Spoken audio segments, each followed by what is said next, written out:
The answer to 1776 is to abolish the Act 1871 for freedom. Nicholas Augustine Metoyer of Louisiana owned 13 slaves in 1830. He and his 12 family members collectively owned 215 slaves. Editor's note: for those who are wondering about the retro title of this Black History series, please take a moment to learn about historian Joel A. Rogers, author of the 1934 book 100 Amazing Facts About the Negro with Complete Proof, to whom these amazing facts are an homage. The Root-100 Amazing Facts About the Negro number 21. Did black people own slaves? If so, why? One of the most vexing questions in African American history is whether free African Americans themselves owned slaves. The short answer to this question, as you might suspect, is yes. Of course, some free black people in this country bought and sold other black people, and did so at least since 1654, continuing to do so right through the Civil War. For me, the really fascinating questions about black slave owning are: how many black masters were involved, how many slaves did they own, and why did they own slaves? The answers to these questions are complex, and historians have been arguing for some time over whether free blacks purchased family members as slaves in order to protect them, motivated, on the one hand, by benevolence and philanthropy, as historian Carter G. Woodson put it, or whether, on the other hand, they purchased other black people as an act of exploitation, primarily to exploit their free labor for profit, just as white slave owners did. The evidence shows that, unfortunately, both things are true. The great African American historian, John Hope Franklin, states this clearly: the majority of Negro owners of slaves had some personal interest in their property.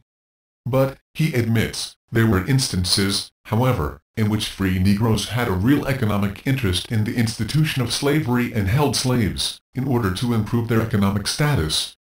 In a fascinating essay reviewing this controversy, R. Halliburton shows that free black people have owned slaves in each of the 13 original states and later in every state that countenanced slavery, at least since Anthony Johnson and his wife Mary went to court in Virginia in 1654, to obtain the services of their indentured servant, a black man, John Castor, for life.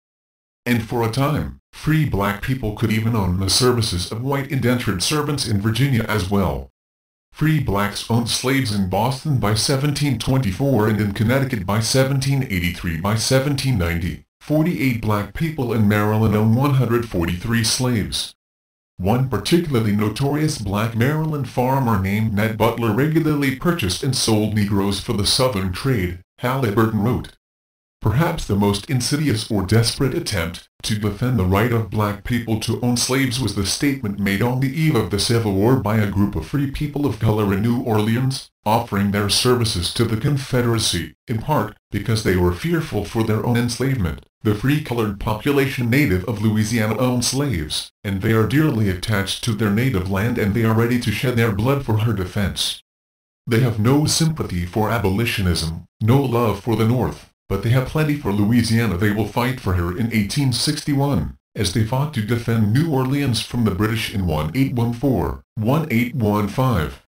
These guys were, to put it bluntly, opportunists par excellence, as note Andre Trudeau and James G. Hollingsworth Jr. explain. Once the war broke out, some of these same black men formed 14 companies of a militia composed of 440 men, and were organized by the governor in May 1861 into the Native Guards, Louisiana, swearing to fight to defend the Confederacy. Although given no combat role, their guards, reaching a peak of 1,000 volunteers, became the first Civil War unit to appoint black officers. http://rebellion.org index php page. The black slave owners. British North America referred to the colonies and territories of the British Empire in continental North America.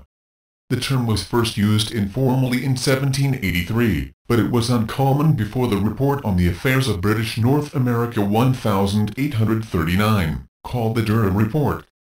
In 1775 the British Empire included 20 territories north of New Spain.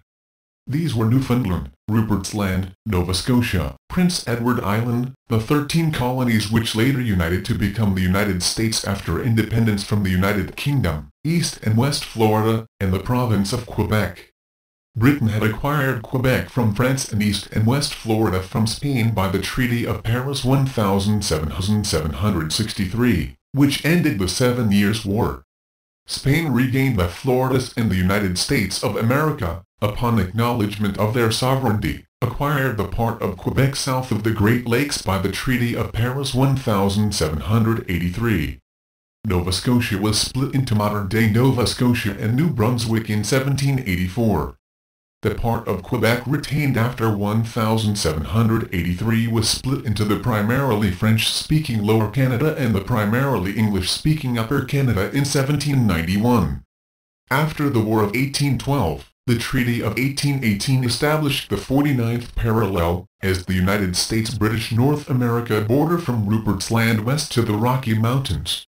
Britain gave up Oregon south of the 49th parallel, which was part of the Hudson's Bay Company's Columbia District, under the Oregon Treaty of 1846. The boundary of British North America with Maine was finally determined by Webster-Ashburton Treaty of 1842. The Canadas were united into the province of Canada in 1841. On July 1, 1867, an act of the British Parliament called the British North America Act formed the Dominion of Canada from the province of Canada, New Brunswick, and Nova Scotia. The former province of Canada was split back into its pre-1841 parts, with Canada East Lower Canada renamed Quebec, and Canada West Upper Canada renamed Ontario. These were the original 4 provinces of Canada. In 1869, Rupert's Land was annexed to Canada, as the Northwest Territories NWT, and in 1870 a part of the NWT, Manitoba, became a province of Canada. The West Coast British colony north of the 49th parallel, British Columbia, joined Confederation in 1871, and Prince Edward Island joined in 1873. The boundary of British Columbia with Washington Territory was settled by arbitration in 1872, and with Alaska by arbitration in 1903. In 1905, large parts of the Northwest Territories became the provinces of Saskatchewan and Alberta.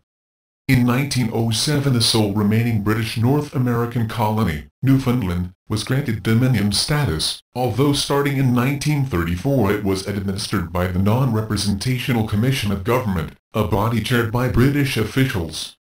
In 1949 the island of Newfoundland, and its associated mainland territory of Labrador, joined Canada as the 10th province.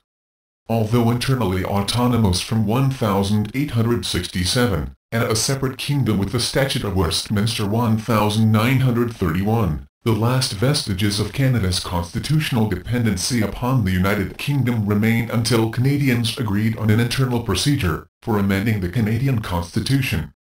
This agreement was implemented when the British Parliament passed the Constitution Act of 1982 at the request of Parliament of Canada and the legislatures of the provinces except Quebec, which objected to the terms to which the others agreed.